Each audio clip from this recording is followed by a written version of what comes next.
Hello, how do you do?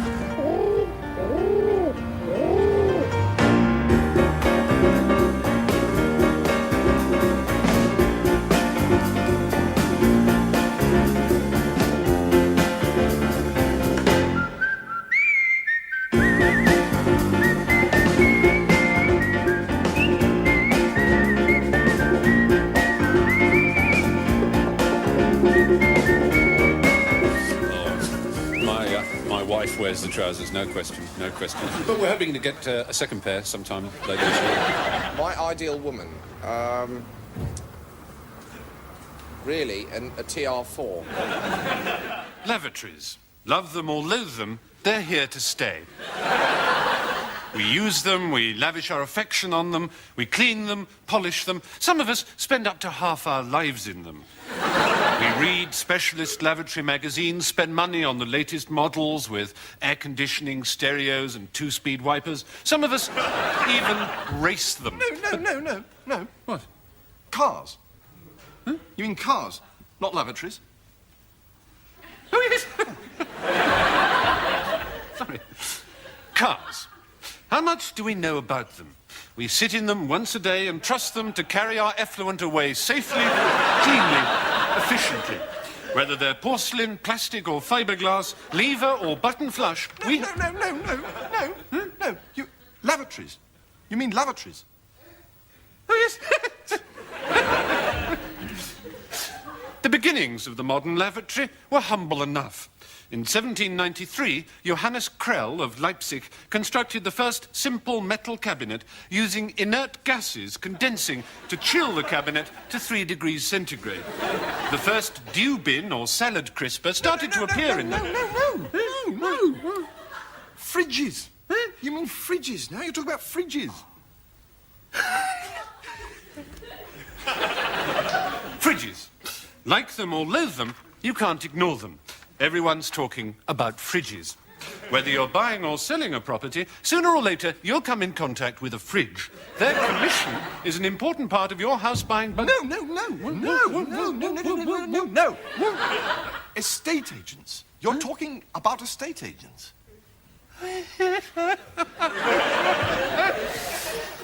Estate agents. You can't live with them, you can't live with them. With their jangling keys, nasty suits, revolting beards, moustaches and tinted spectacles, estate agents roam the land, causing perturbation and despair. If you try and kill them, you're put in prison. If you try and talk to them, you vomit. There's only one thing worse than an estate agent, but that at least can be safely lanced, drained and surgically dressed. Estate agents. Love them or loathe them, you'd be mad not to loathe them. Is that all right? It's fine. Simon Flitteris, you saw that sketch. I assume you were disappointed. Yes, I thought it was predictable, really. You predicted it, did you? Yes, I predicted it. It's so predictable. I thought the choice of targets was predictable. Yeah, estate agents. Where? Target, that last sketch was estate agents. Was it? I didn't really notice. I thought the choice of language was also predictable. Yes, I think English was a sadly predictable language. Yeah, which is a shame. Yeah, it is a shame, especially if you don't speak it. A bigger shame if you do. But I suppose one could have predicted it. I suppose so. Can you predict what the next sketch will be? Oh, a parody of Treasure Island, bound to be. So, Miss Terriett, you are seriously asking the court to believe that on the 14th of November last year, the very night, I would remind the court, on which the crime that my client is accused of committing took place, you just happened to be walking in the park. That is correct. That is what? Correct. Oh, it is correct, is it? I see. I wonder, Miss Terriett, whether you were aware that the American novelist Gertrude Stein was a self-confessed lesbian. Well, I believe so. You believe so? Miss Terriett, Gertrude Stein remains one of the most celebrated novelists of the 20th century. Her lesbotic tendencies are a matter of public record. Yes. Yes, but you only believe that she is a lesbian. I've never really thought about it. No. I've never read any of her works. Come, Miss Terriett. There is not 2 streets away from your flat a bookshop where the works of Gertrude Stein are openly on display. Oh. Yes. Oh.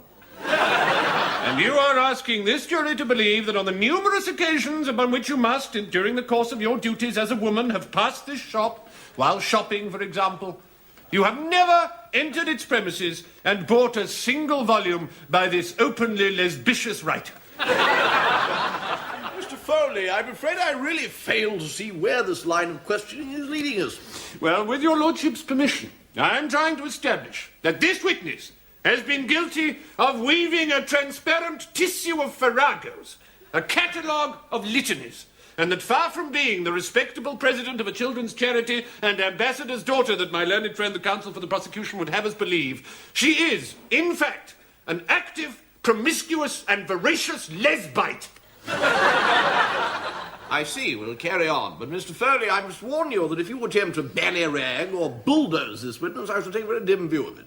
Your lordship is most pretty. Very well, then you may proceed. Are you aware, Miss Talliot? It's Mrs., actually. Oh, I do beg your pardon. Oh, well, if you wish to make such a meal of it, I, for one, shall certainly not stand in your way. Mrs. Talliot, if that is how you prefer to be known. Well, it's how my husband prefers me to be known. Ah, yes, your husband. Your husband, the well-known bishop. Yes? Yes, a bishop in the religion, the Church of England, I believe it calls itself, which owns land, much land. Land on which houses have been built. Houses in which it is statistically probable that private acts of lesboid love have been committed. Mr. Foley, I feel that once again I must rein you in. I myself am a member of this self-same church. Are we to imply from the tenor of your thrusts that I am a lesbian? No, your lordship misunderstands me. Well, I hope so. I hope the day is very far distant on which I could ever be accused of making love to a woman. I absolutely adore your lordship. Attraction to women, however repellent as it may be to persons of sensibility, is not in itself a crime. No, I long to nestle between your lordship's thighs. We must therefore remember, Mr. Foley, in our enthusiasm to get to this bottom, that Miss Talliot is not on trial. She is a witness. However depraved and wicked her acts of lust, they, in all their disgusting and depraved bestiality, are not in themselves the subject of this assize. Your lordship is adorable, my love. Very well, proceed. Thank you, my love. Now, I do not propose, Miss Talliot, to burden the jury with any more details of your sordid and disreputable erotic career than is necessary. I merely wish to know, for my own private elucidation, how it is that you expect a British jury to believe the testimony of a monstrous bull dyke of your standing against that of a respectable businessman. I am merely reporting what I saw. What you saw? What you saw through eyes dimmed with lust? What you saw maddened by the noxious juices of your notorious practices? What I saw on my way back from the parish council meeting. Is it not a fact, Miss Toilet, that the words parish council are an infamous anagram of the words lesbian crouch? You hesitate, Miss Talliot? Well, You stand condemned out of your own soiled and contaminated mouth. No further questions, Miss Talliot. No further questions. Thank you, Mrs. Talliot. You may stand down, Mr. Lesbian. Oh. Will you be in for tea tonight, Jeremy? Certainly, Mother. Call Sir Anthony Noon. Simon Flitterus, you saw that sketch. What did you think was going on there? Well, you know, again, I think it's rather trite, rather predictable. I don't know what the word is you'd use to describe it, really. Squib? Sort of, yes. Comic, spoof, guying, take-off, pastiche, parody. Yeah. What did you think of the two central performances? I'd have welcomed them.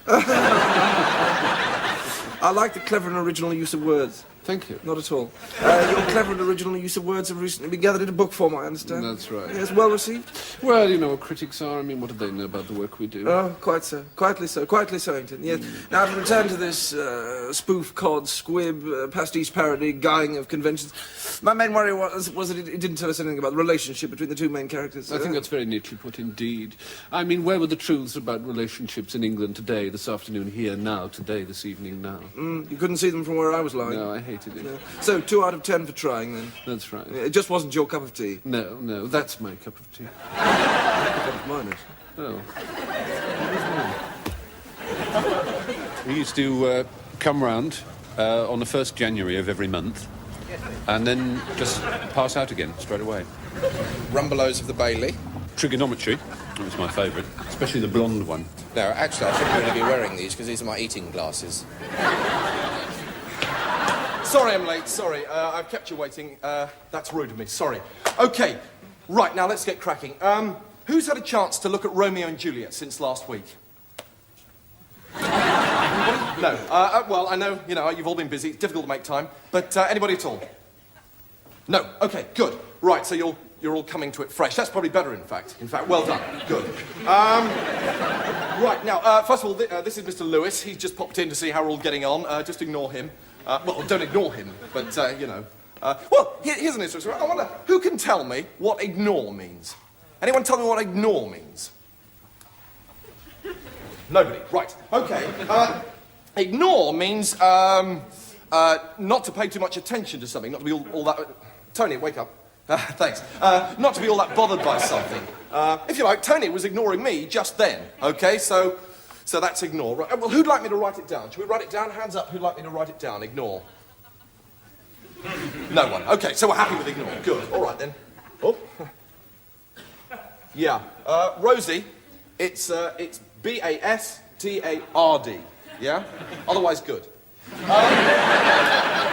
Right, now, Romeo and Juliet. What do you think? Should we talk about it first and then read it, or... I mean, hands up who'd like to talk about it first?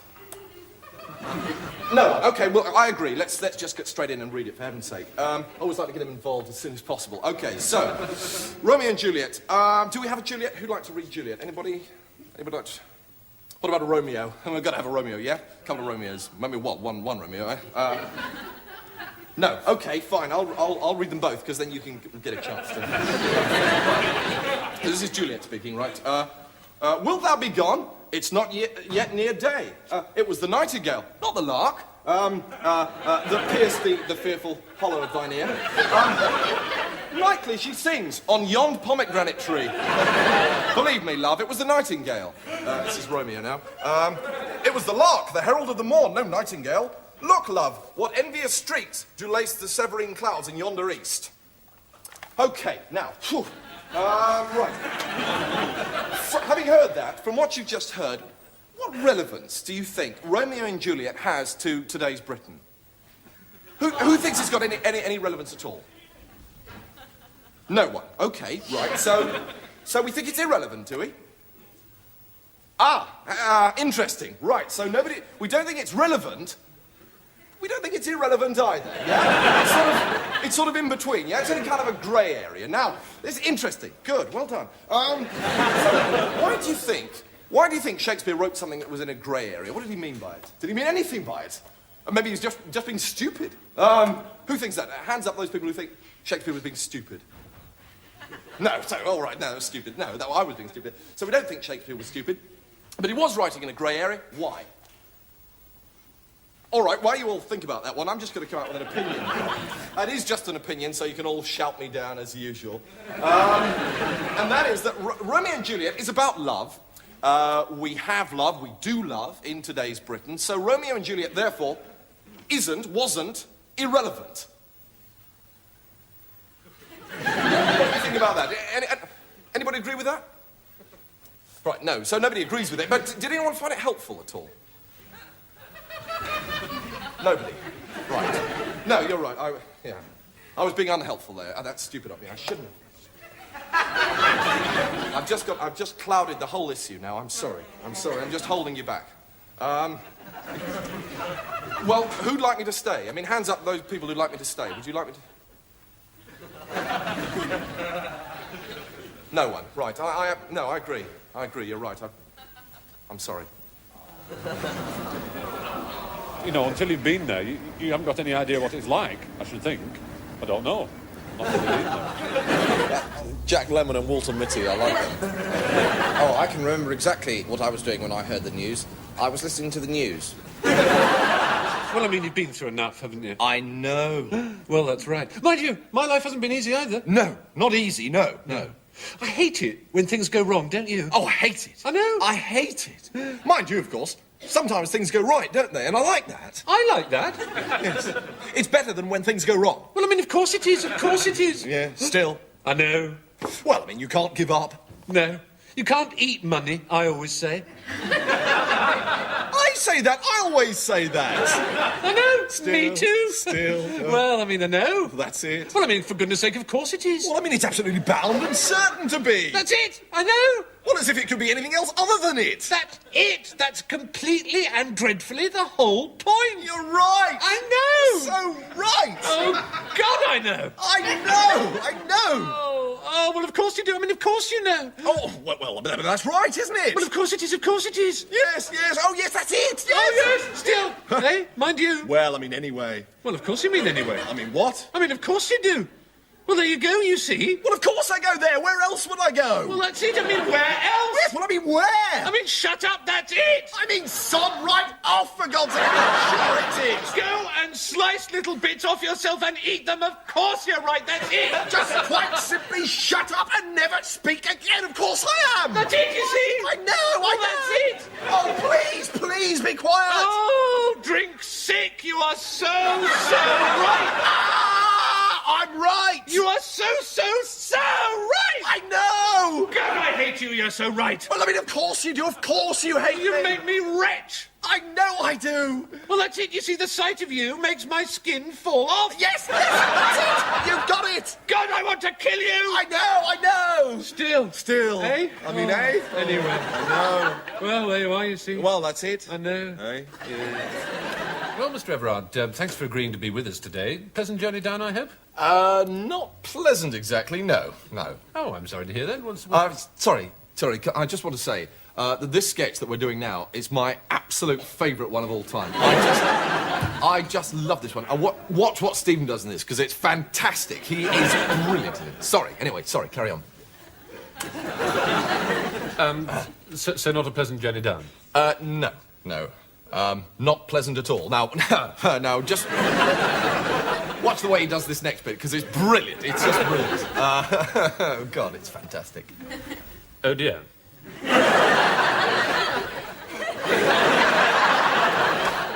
Oh, dear. Well, I can't do it as well as you can do it, but it's just fantastic. Oh, dear. I just love it. Brilliant. Oh, sorry. So, was it the weather or the traffic or something? No. No? No. Yes, this next line coming up is my favourite line of the whole thing. This is brilliant. Just watch the way he does this. This is fantastic. Just coming up. No, I was murdered at a petrol station on the A1. Now, listen to this one. Listen. I beg your pardon? Sorry, it's the next one. It's the next line. It's not that one. Yes, I was murdered. Murdered? Who by?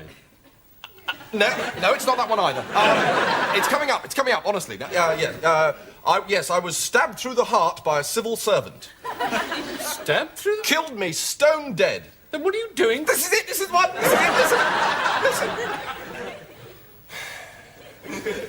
Then what are you doing sitting here in my office?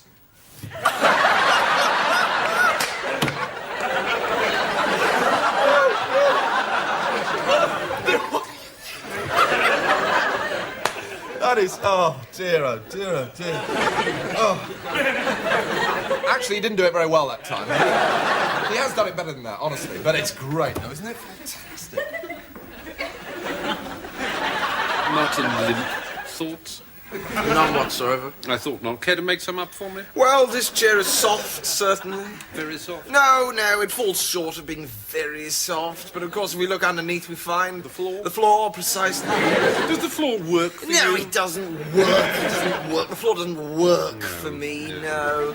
No. Is it a fatal flaw, would Well, you say? precisely. You see, the reason the flaw doesn't work is because it's all on one level. And of course, it also falls into the trap of being essentially self-referential. And by self-referential, you mean? I mean to make myself sound like an interesting and impressive person. That ties in rather neatly. Well, exactly. You see, I was wondering, is there a sense in which you are not completely squalid and pointless? I don't think there's a sense, no. No, I've looked hard for one, but at the end of it I've come up senseless. Good. I thought Yes, so. and I was wondering by the same token, is there a critical standpoint yet devised by which you are any distance at all from being hideously repellent? None whatsoever. None whatsoever. Now, you see, that's interesting. Oh, dear. Wasn't meant to be. Oh, well, no. After all, we can't all be critics, can we? My wife and I were thinking of going to Ireland personally to see what all the fuss is about. We couldn't face having all the injections. Did you actually know Richard Burton? Oh, yes, yes, I knew him, yes. Well, in as much as anyone ever really knew Burton. Yes, I was very fond of the Burt. Amazing character, amazing character. Now, Elizabeth Taylor, of course. Well, now, Liz, you see, was a joy, a dream, a treasure. So if you could have seen them together. Did you ever... Oh, good Lord, yes. Yes. As a matter of fact, I was best man at their wedding. Really? Which one? All of them. Now, Gielgud and Richardson... Yes. were- They never married, of course. No. Did you know them? Oh, good Lord, yes, yes, I knew. Oh, amazing characters, yes. The Gil and the Rich. They used to ask me for advice constantly. They used to call me their guru. Now, around this time, you must have met... Well, just about everyone, really. Really? Yes, I knew everyone, and everyone knew me. You knew everyone? I knew absolutely everyone, yes. And everyone knew And you? absolutely everyone knew me, yes, yes. Right. What did you think of Simon Condewust? Simon. Condewust. Didn't you know him? Oh, yes, yes, I knew him. Oh, yes, yes. Well, everyone knew the Conde. Yes, he was an amazing character, amazing. Mm-hmm. What about Maureen Limp Whippy Dodo? Well, now, yes, she was a fascinating woman. Fascinating. I was fascinated by Maureen for many, many years. Yeah. Mm-hmm. Was she an amazing character? Well, no, she was a woman. The men were amazing characters. The women were fascinating. Yeah.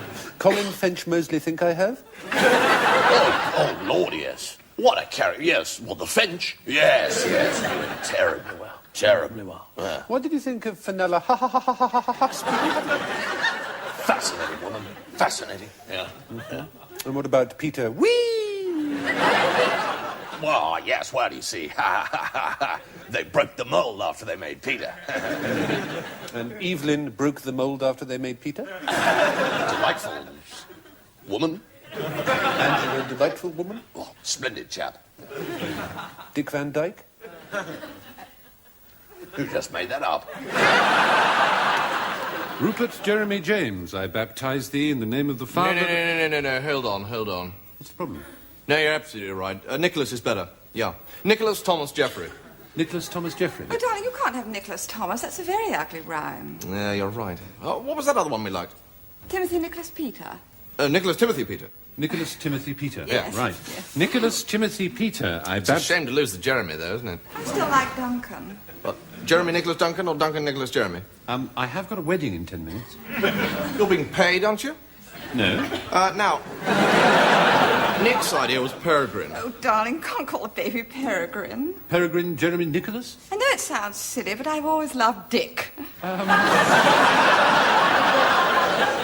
Now, Dirk's due for a revival. Duncan Dirk, Dick. Well, it's rather fetching. Duncan Dirk Dick, I baptize thee in the name of the Father, the Son, No, and the hold Holy on, it's Ghost. not right. Is there too many D's in it? Receive this child into the congregation of What about Christ's Tweeble? Lord, Oh, and darling, sign you him can't with call the a sign baby of the cross. Tweeble. Well, it's our nickname for the little bite, so why not? What about Tweeble Timothy James? Perfect. Tweeble. Tweeble Timothy James. I'm sorry, it's Duncan Dirk Dick. I've just done it. We'll undo it. Undo it? This is a holy sacrament of the church, not a bleeding hotel reservation. You can't just undo it.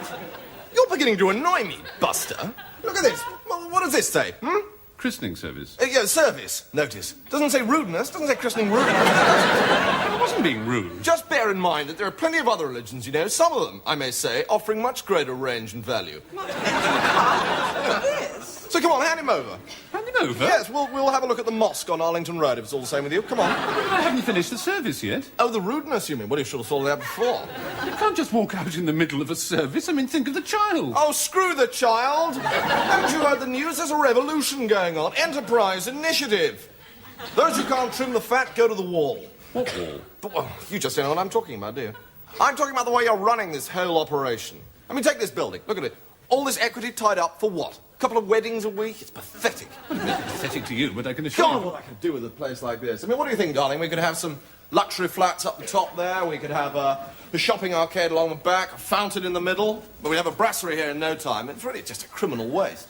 Look, matey, this is a church. Not a dealing room. I'm not interested in your creepy theories about enterprise and initiative. This place is founded on ideas a little bit more permanent than the Dow Jones Index. Oh, yeah? Yeah, something a tad classier than buy long, sell short and get into guilt. Oh, really? Yes, really. This church is going to be here long after your little brat has grown up, ripped a few people off and died unloved in his Spanish retirement villa. Portuguese, actually. There's no need to be so beastly. Well, I'm sorry, but people like you really piss me off. All right then, mister. So what's your pitch? What's your scam? What's your angle? Well, look at you people, eh? You spend all your days trying to scrape together enough money just so you can end your life just wobbling your fat bottoms up and down some Iberian beach playing crazy golf. But what thought have you ever given for making provision for after your retirement? Hmm? After my retirement? I'm talking about heaven. Heaven? Isn't that where the Gilroys went, darling? Heaven. Oh, Devon! Yeah. After a hard life, don't you think you deserve something in the way of long-term security? Heaven implies comfort, status, lifestyle, and peace of mind. Don't listen to him, Pudding. No, give me space, give me space. No, she's right, Pudding. She's right. Think about it yourself, and you should seek out an independent spiritual advisor. He may have something, you know. Well, I mean, if you don't do it for yourselves, think of Duncan Dirk Dick here. Give him a chance to get in on the ground floor. Look, darling, no disrespect to you, Vicar, but darling, what I'm thinking is this. What about a mixed portfolio, right? Whereby we spread him through Judaism, Islam, Hindu, and so on, while maintaining our core investment within the Church of England. What do you think? Well, it certainly does sound safer. Exactly. Right. So, Duncan Dirk Dick, I But in baptise that case, shouldn't it be something more like Duncan Isaac Sanjay? Now, Duncan Abraham. Duncan Abraham Naresh? That's perfect, you see. Right, baby. Prayer book, font. Suit yourselves, I'm off for a slash. Feet? Yeah, they're all right. You know, if you just want to get from A to B. Hi, or if you prefer, hello. This week, as I'm sure most of you have been aware, has been Swiss Week on BBC Two. We've had a rip-snorting season of Swiss films on show, as well as some very exciting Swiss opera. I know for a fact that all of you enjoyed Floyd on Fondue last night. And David Icke's interview with the Swiss ambassador was never very far from being interesting. One thing that we feel has been rather lacking from the season has been a celebration of Swiss comedy. Well, Hugh and I would like to put that right before the week closes and present to you our very own version of the classic Swiss sketch, Heidi and Johann Smell Just Right.